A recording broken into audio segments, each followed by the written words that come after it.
ইরানে যা ঘটছে এটা যে বাইরে থেকে, এটা যে ইসরায়েলের পরিকল্পিত একটা আন্দোলনের রূপ নিচ্ছে, এটা ইরানের সাধারণ মানুষ বোঝে, ইরানের সরকার বোঝে। এবং তুরস্কের কথা হচ্ছে, আমরা মনে করি ইরানের সাধারণ মানুষ তাদের যে মেধা এবং বুদ্ধি এবং শান্ত চিন্তা, সেটাকে ব্যবহার করে ইরানের এই অবস্থা থেকে উত্তরণের জন্য তারা শান্ত হবে এবং বুদ্ধি খাটিয়ে কাজ করবে। এটা ছিল তুরস্কের বক্তব্য। যাই হোক, ইরানের সর্বশেষ পরিস্থিতি হচ্ছে এই, ইরানের আজকে রাত্রটাও হয়তোবা অনেক বেশি বিক্ষোভের মধ্য দিয়ে যেতে পারে।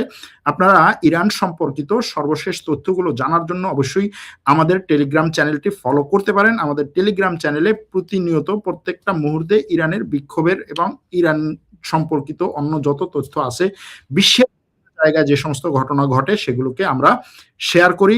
সেখান থেকে আপনারা ফায়দা নিতে পারেন, তথ্য জানতে পারেন, এবং আমরা সর্বোচ্চ চেষ্টা করি ফ্যাক্ট চেকিং করে সর্বোচ্চ সঠিক তথ্যটা দিতে।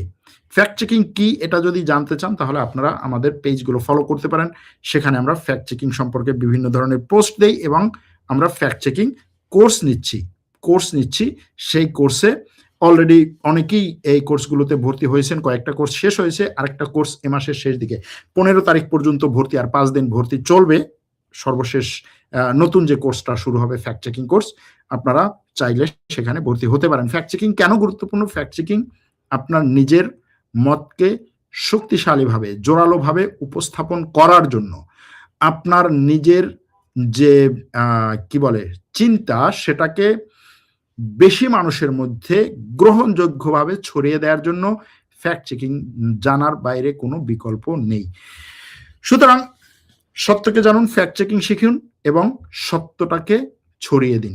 ভালো থাকবেন, সুস্থ থাকবেন। আল্লাহ হাফেজ।